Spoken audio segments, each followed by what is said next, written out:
Today we are going to hear a story about a saint, not yet canonized, who is very important in many parts of the world. Her name is Nano Nagle. This is the story of Nano Nagle, who carried her lantern for God.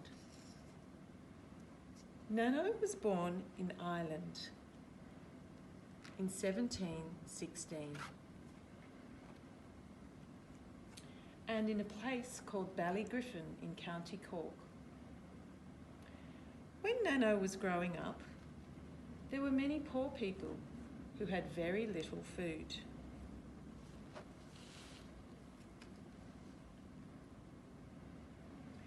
Children from Catholic families were not permitted to learn about God, so some brave Catholics would hide in the hedges, and the Catholic children would stay hidden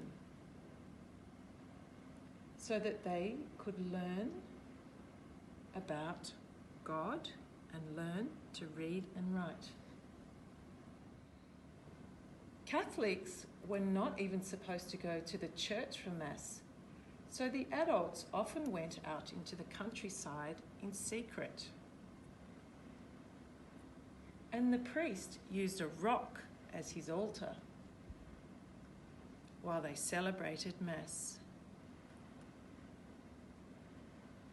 Nano went to a proper school in Belgium, and then later she lived with her uncle's family in France. She loved all the parties and the dancing. Once in France, Nano saw some poor, ragged people waiting outside a church. It was a very bitter cold morning. They were waiting for the priest to celebrate Mass. This made Nano think very seriously about how much people knew that God loved them and that they needed God.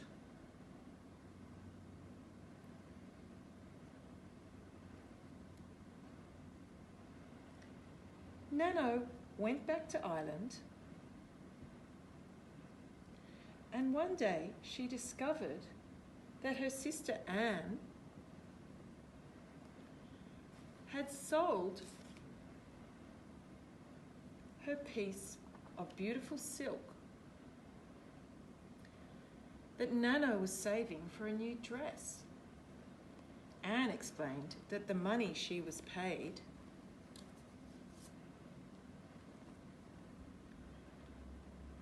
was used to feed a sick child and to buy him medicine. This made Nano think about the poor people in Ireland. Nano thought that she wanted to become a sister, and she went back to France to join a group of religious women. But she always thought of the poor children back in Ireland who were not being educated in schools.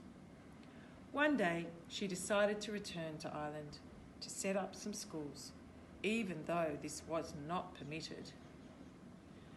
Soon there were 7 schools set up, and many of the Catholic children were being taught not only how to read and write, but also about God. Nano asked 3 of her close friends to help her. They lived together and taught in some of the schools. Later, they were called the Presentation Sisters.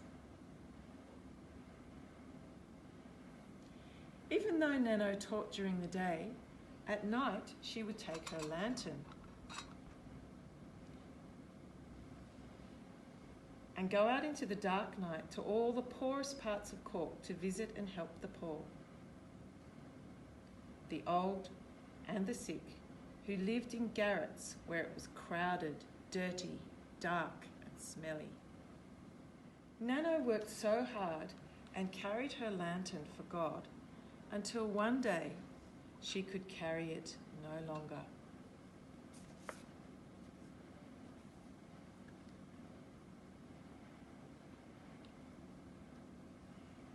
Her sisters called the doctor, but Nano died. She died on the 26th of April, 1784. Today, there are presentation sisters all over the world. And they carry lanterns for God.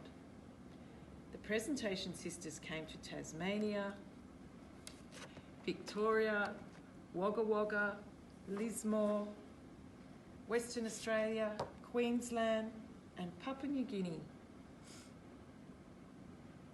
In our local area, the schools with the presentation charism are St Joan of Arc, All Hallows, Five Dock, Domremy, and St Mark's, Drummoyne.